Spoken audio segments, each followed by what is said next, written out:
Hi guys, welcome back to my channel. Today we are going to discuss special staining used in bacteriology.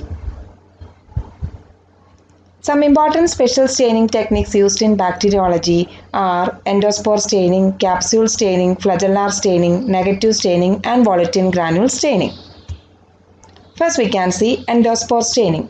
Different methods are available for staining endospores. That is, endospores are produced by some bacteria to tide over unfavorable conditions. So, these endospores can be demonstrated using different staining techniques. Here I am saying about the Scuffer-Fulton method of endospore staining. And this endospore staining is used to differentiate the spores from vegetative cells. So it is also a differential staining. It can be used for differentiating spore forming bacteria from non-spore forming bacteria. Coming to the principle, the spores, endospores or the spores are highly resistant structures which are produced by bacteria to tide over unfavorable conditions. And the spores, the high resistance, it is due to the presence of highly impermeable and thick spore coat. And the impermeability and the thickness of the spore coat is due to the presence of high amount of calcium dipicolonic acid in the spore coat. The heat is applied and the dye is forced into the spore, and this heat application increases the permeability of spore coat. So in spore staining we have to apply heat for the penetration of the dye into the spore. Coming to the procedure, prepare a thin smear of spore forming bacteria, air dry and heat fix the smear. First we have to add the primary stain, that is 0.5% malachite green. Keep the slide over a water bath for 5 to 7 minutes and the steam produced will increase the permeability of the spore coat. Then wash the slide. Counter stain is added. The counter stain is safranin and it is kept for 30 seconds. Wash the slide, then blot dry and observe under the microscope so that we can see the spores. And the spores will be appearing in green color and the vegetative cells will be appearing in pink color.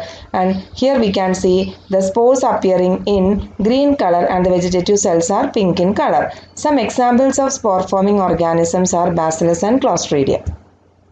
Coming to the negative staining is mainly employed for demonstrating the bacteria, and it is used to study the cell shape of the bacteria. It requires an acidic stain such as eosin or nigrosin. Coming to the principle, due to the negative charge of the chromogen we are applying and the negative charge of the cell wall of bacteria, the stain does not penetrate the cell wall. We already heard that the negative charges or the like charges will repel.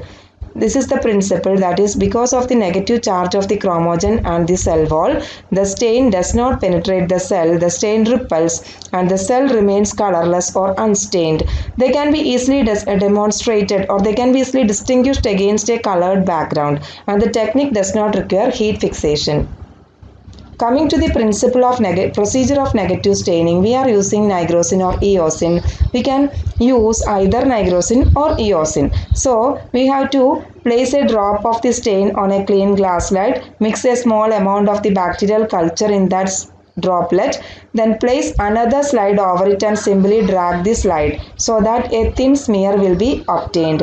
Air dry the slide and observe under the high power objective and the cells appear bright in a dark background. And here we can see this is the negative stained smear. That is, here the bacteria, they will be appearing colorless in a dark background. Next is volatile granule staining. Volatile granule staining, here we are discussing about Albert staining technique. Volatile granules are inclusion bodies produced by bacteria which are growing in phosphate rich environment, and these volatile granules are also called polyphosphate granules. They are rich in phosphate. Polyphosphate granules, they display the metachromatic effect. That is, these granules will be appearing red in color when stained with blue stains. That is, when stained with methylene blue. Albert staining technique is used to demonstrate these metachromatic granules mainly found in Corynebacterium. Coming to the procedure, we have to make a very thin smear, air dry and heat fix the smear, add the primary stain, that is Albert stain A, keep it for 3 to 5 minutes, wash with running tap water, then add the slide with Albert's iodine. Then it is kept for 4 minutes, wash and blow dry, and we can observe under the microscope so that the granules can be observed, and the granules, they will be appearing bluish black in color and other cell parts will be appearing in light green color. Example for volatilin granule producing organism is Corynebacterium diphtheriae. Here we can see the granules will be appearing bluish black in color. That's all about volatilin granule staining.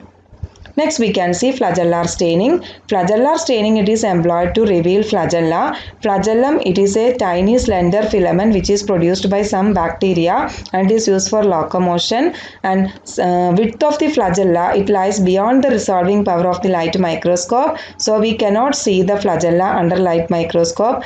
For observation, we have to enlarge the flagella by depositing a coating on the surface of the filament before staining. The number and arrangement of the flagella can be seen. So the width of the flagella must be increased by depositing a coating on the surface of that filament. Here we are discussing Leibson staining method for flagella.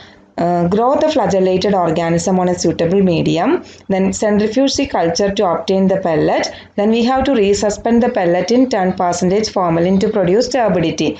After that, transfer a loop full of this suspension to a slide, prepare a thin film. Then we have to add the dye solution. The dye solution is a mixture of solution A, B and C. Solution A is sodium chloride and water. Solution B is tannic acid and water. Solution C is para-rosanilin acetate, para-rosanilin hydrochloride and ethanol. Leave the slide for 7 to 15 minutes till the golden line develops on the dry surface of the slide. Remove the stain with tap water and examine under oil immersion objective so that we can see the bacterial cell and the flagella will be appearing red in color. In the diagram we can see both the bacteria and flagella, they are appearing red in color. Next type of staining is capsule staining technique. Capsule staining technique we are discussing is Manuel's method. Manuel staining method is also a negative staining method. It is used for demonstrating capsule of a cell. The capsule, it is a layer that lies outside the cell envelope of some bacteria, and it will be made of polysaccharide or polypeptide. Polysaccharide may be homopolysaccharide or heteropolysaccharide. The capsule, it is having several functions. It is mainly providing protection to the bacterium. It blocks the attachment of virus on the surface of bacterium, and it protects the bacterium from phagocytosis and so on. Some capsulated bacteria are Klebsiella pneumoniae, Bacillus anthracis, etc. Here the stain used are 1% Concordate solution and Manuel stain. Manuel stain is first prepared by mixing the following ingredients. The ingredients of Manuel stain are 10% ferric chloride, 5% phenol, acid fission and acetic acid. This ferric chloride, it acts as a chemical fixative. Phenol increases the penetration power of the stain. Acid fission, it's a basic dye. It stains the cell. Then acetic acid, it decreases the pH of smear to acidic side. Coming to the procedure, take a loop full of the capsulated cell suspension on a clean slide. That is, we have to take the capsulated cell suspension, that is the organism, capsulated organism, it is taken, and add a drop of 1% Concordate solution to that slide. Then spread it gently on the slide to form a smear. That is, we are mixing the capsulated cell suspension with 1% Concordate solution and a thin smear is prepared. Allow the suspension to air dry. Do not heat fix. Flood the slide with Manuel stain and keep it for 2 minutes. After 2 minutes, discard the excess stain. Here there is no washing with water. Allow the slide to air dry. Observe under oil immersion objective. Therefore, we have to remember that there is no heat fixing and no washing in Manuel's staining method. This is the flow chart showing the procedure. That is, we have to take a drop of bacterial culture. We have to add a drop of 1% Concordate solution. Then it is mixed to form a thin smear. Allow it to air dry. Treat the smear with Manuel stain for 2 minutes. Then drain excess stain and air dry and observe under high power objective. And here on observation we can see the organism, it will be appearing pink in color. This is the bacteria, and this bacterial cell, it will be appearing in the center as pink in color, and is surrounded by a colorless capsule. This white portion, it is the colorless capsule surrounding the organism, and the background will be appearing in a dark blue color. That is capsule staining. That's all about the differential staining methods. We have discussed spore staining, then capsule staining, volatin granule staining, negative staining, etc. So, hope you all understand the session. Thank you. Have a nice day.